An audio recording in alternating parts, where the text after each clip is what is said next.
Well, howdy there, Internet people. It's Bo again. So, tonight we're going to talk about the Great Man Theory. We're going to talk about it because somebody brought it up, suggesting that the current administration may believe this theory and that may have influenced a recent decision. And to be honest, I don't believe that the administration has ever even heard of this theory. But I also believe they believe it. At least the president does. It explains a whole lot about his actions in dealing with world leaders. The theory is that some people are just born great. They're born to lead. And they're heroes of a sort. When they're born, they have all of the traits necessary to rise to power. And this means that they deserve to be in power because they shaped their own destiny. They took it, and they got there on their own. They and they alone can make America great again. Of course, the administration believes that it's their entire campaign, to be honest. It's very comparable to the idea of divine right that the kings of old believed, and that they used as their authority to rule. It's very, very similar. It's just based in pseudoscience.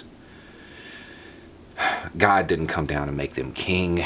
Their traits, their skills, their genetics, whatever, gave them the ability to lead and to become great. Philosophers will tell you this theory assumes two things. One is that all of the traits were present at the time of their birth. And the other is that the world needed them to be great. And the reason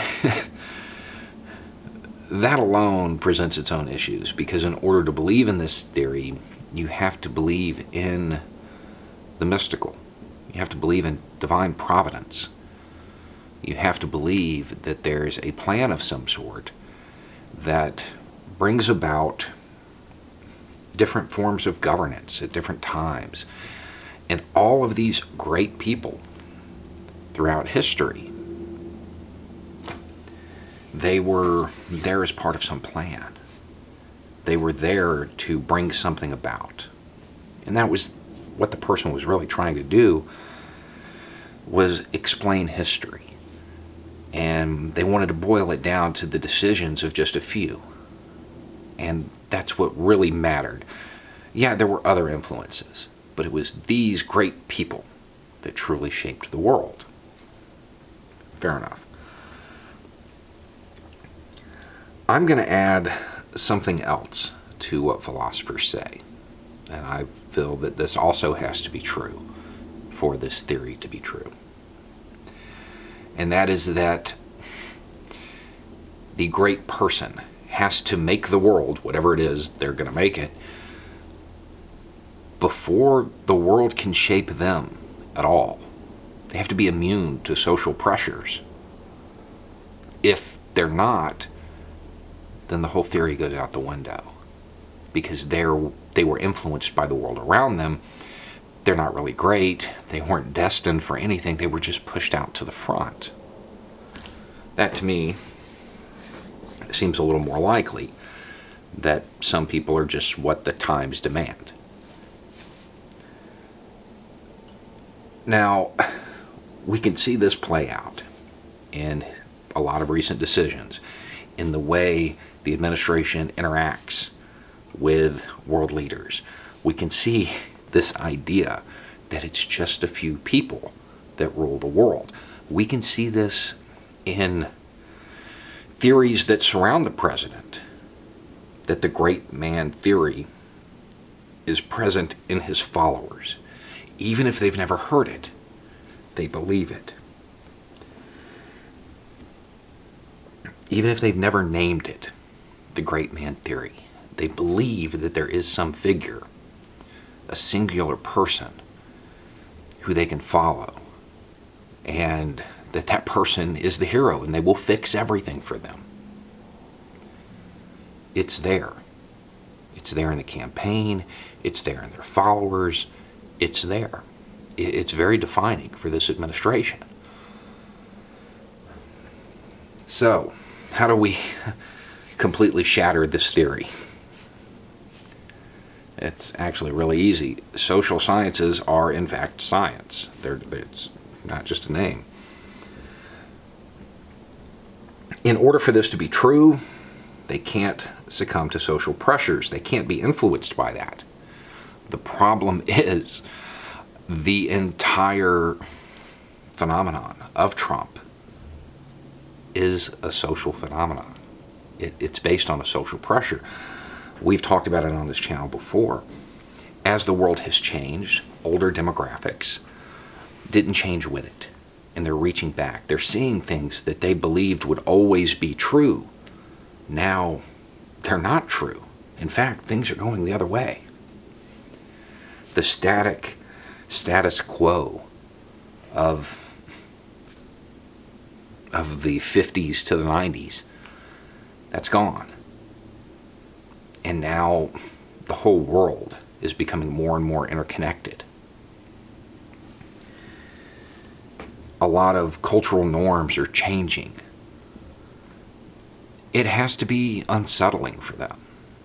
So they need a hero.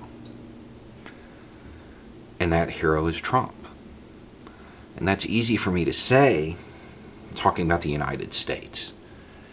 And that's just him saying that. That doesn't really mean anything. The problem is that this phenomenon is global. It's worldwide.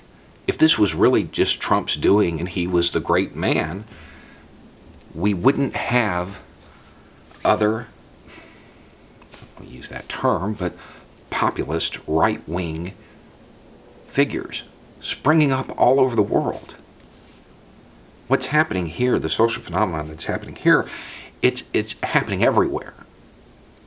The older demographics are watching the world change and they're freaking out and they're reaching back. That's why there are so many Trumps springing up. It's not a great man. They're riding out a social phenomenon. The ultimate irony of this is that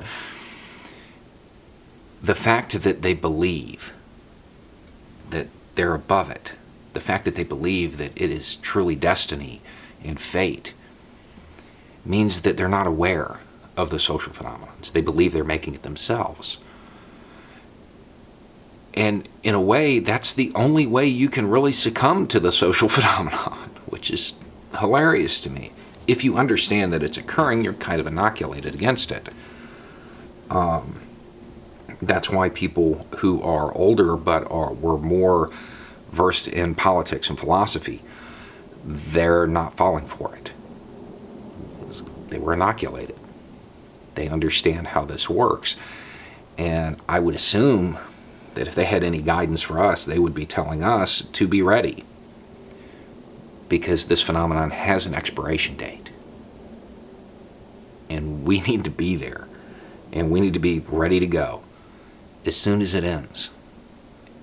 And jumpstart the drive for more interconnectedness, wider social norms that accept more and more people, more decentralization of power, creating a world where we don't need to create fictitious heroes to save the day. Anyway, it's just a thought. Y'all have a good night.